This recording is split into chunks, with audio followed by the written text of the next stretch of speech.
Hello friends, welcome to C Programming video tutorials series. From the past few video tutorials, we are trying to understand structures in C. In this video tutorial, I would like to discuss array of structures in C. What is array of structures? Array of structures is a collection of similar type of structure variables. Array of structures is a collection of similar type of structure variables, guys. For example, if we create an array for student structure, inside that array we can store structure variables only of type student structure, guys. Inside the students array we cannot store some other type of variables. We cannot store structure variables of some other type of structure. Inside the students array we can store structure variables only of type student structure, guys. This is the most important point to remember. Array of structures is a collection of similar type of structure variables. Syntax for declaring array of structures is: we write struct keyword, then we write the structure name, then we write the array name. In pair of square brackets we write size of the array, then we say semicolon. For example, to declare an array for student structure, we write the struct keyword, then we write the structure name student, then we write the array name. I am writing here students. In pair of square brackets we write size of the array, I am saying here 3, then we say semicolon. This code indicates students is an array which can hold 3 structure variables which are of type student structure. That's how you read it, guys. Students is an array which can hold 3 structure variables which are of type student structure. What this code does, it just allocates space filled with some garbage integer values. It just allocates space filled with some garbage integer values. I told you that having garbage integer values is considered as bad practice. I told you that while declaring itself, you should initialize a variable, constant, array, pointer, anything which is considered as one of the good practice, guys. So we must understand how to declare and initialize array of structures. The syntax for declaring and initializing array of structures is: we write the struct keyword, we write the structure name, we write the array name, we write size of the array. Instead of saying semicolon, we use equal to sign. In pair of flower brackets, we write blocks of values separated by comma, then we say semicolon. This is how we declare and initialize an array for student structure, guys. We write equal to, in pair of flower brackets, we write blocks of values separated by comma. What this code does, it allocates space and initializes with given initial values. Instead of having garbage values, this time it allocates space with given initial values, guys. Let's understand how do we define the student structure and how do we create an array for it and how do we access members inside array of structures with demo, guys. I minimize the word. I double click on CodeBlocks icon to launch the CodeBlocks IDE. You can see that CodeBlocks IDE is launched. I'm going to create one new project. I say File, New, Project. I select here project, say console application, say go. Then I say next. I select C language, I say next. Then I give the project name array of structures demo. I say next, say finish. You can see that array of structures demo project is created. I click on the plus sign. I double click on main.c to open. You can see that main.c file is open. I am going to delete this line of code which is not necessary. I delete this line of code which is not necessary. Now I define the student structure. I say here struct keyword, then I write the structure name student, opening flower bracket, closing flower bracket. Here I am going to list properties of any student. I say here int roll number semicolon, char star name semicolon, int age semicolon. Student is going to have the roll number, name, age, etc, etc, etc. We group them here, right, guys?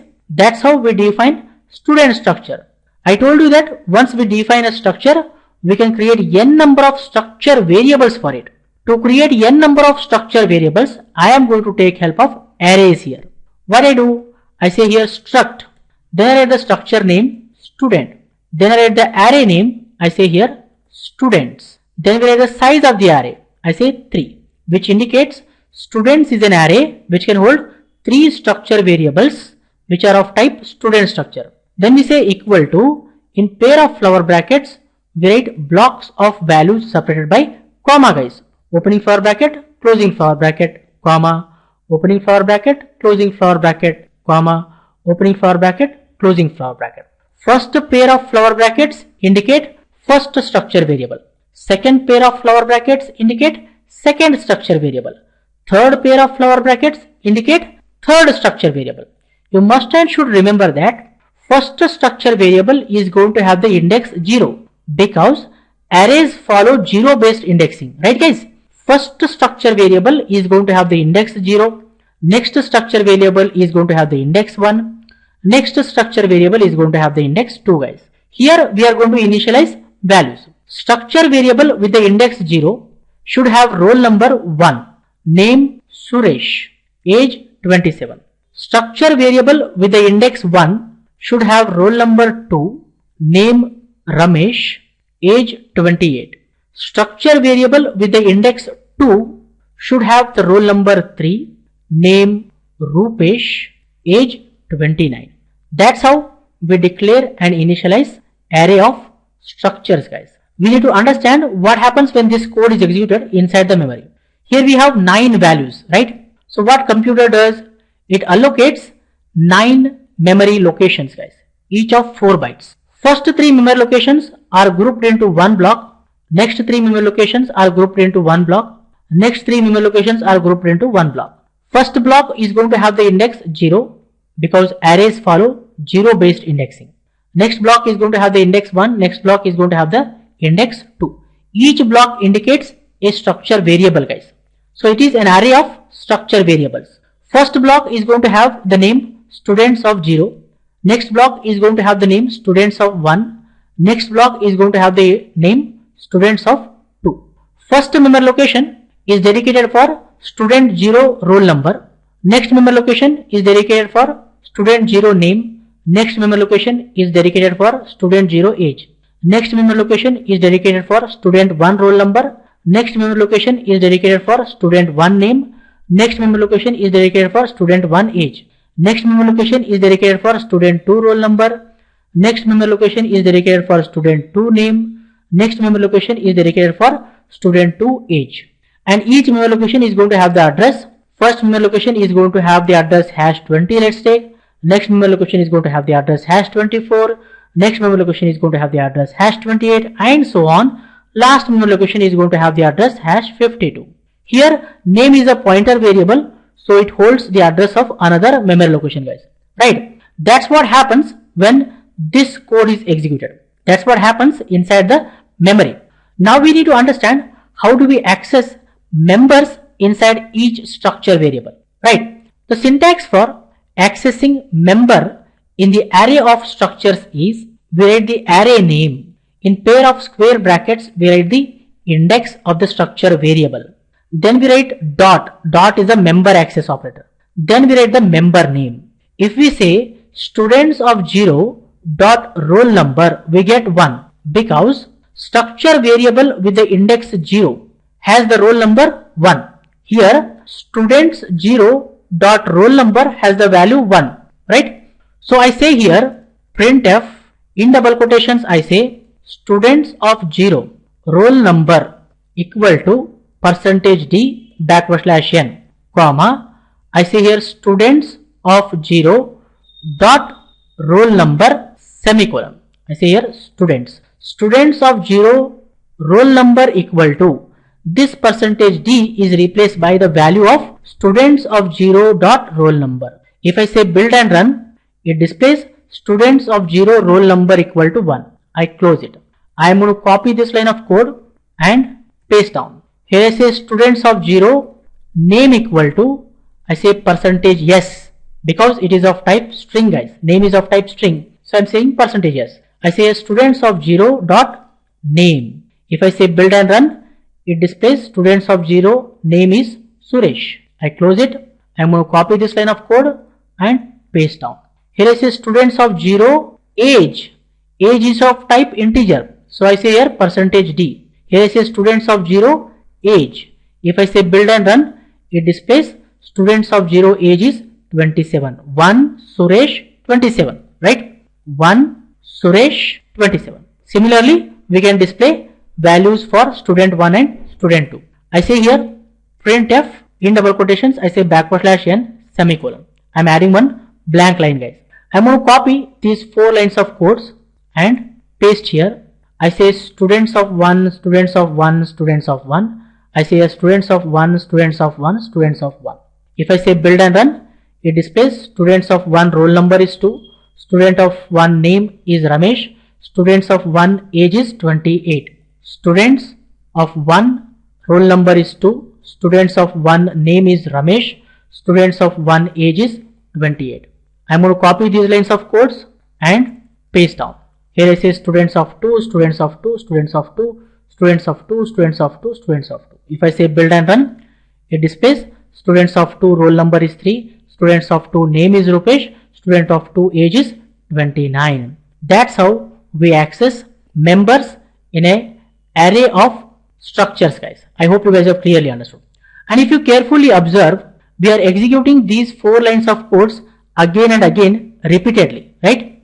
We know that to execute set of statements repeatedly, we take help of looping or iterative statements. Here we have 3 structure variables, so we can use a for loop. We know how many number of times the loop should be executed, right? So what I do here, I am going to delete these lines of codes.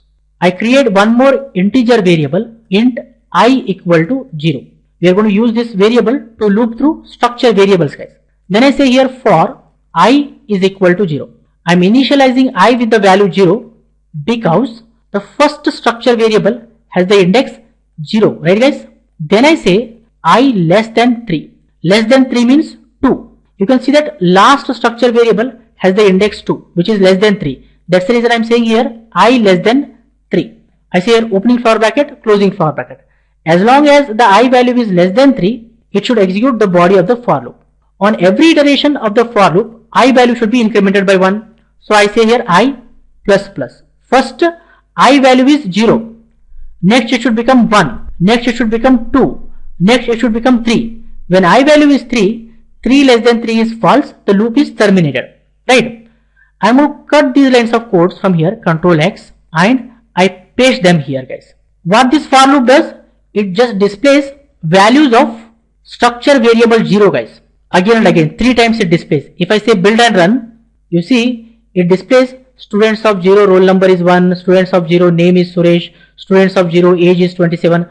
Again it is displaying same thing. Student of 0 roll number is 1, students of 0 name is Suresh, students of 0 age is 27. Again it is displaying students of 0 roll number is 1, students of 0 name is Suresh, students of 0 age is 27. Because we are executing the same constant value here, right? We are writing same constant value. We need to change this 0 with the value I, guys, because I value is changing here from 0 to 3, right? What I do here, instead of saying here 0, I say percentage %d. I say percentage %d. I say percentage %d. This percentage %d should be replaced with the value of I. So I say here I, comma. I say I, comma. I say here I, comma. So this percentage %d is replaced with the value of I, right? And then this percentage %d should be replaced by the value of students of I dot roll number.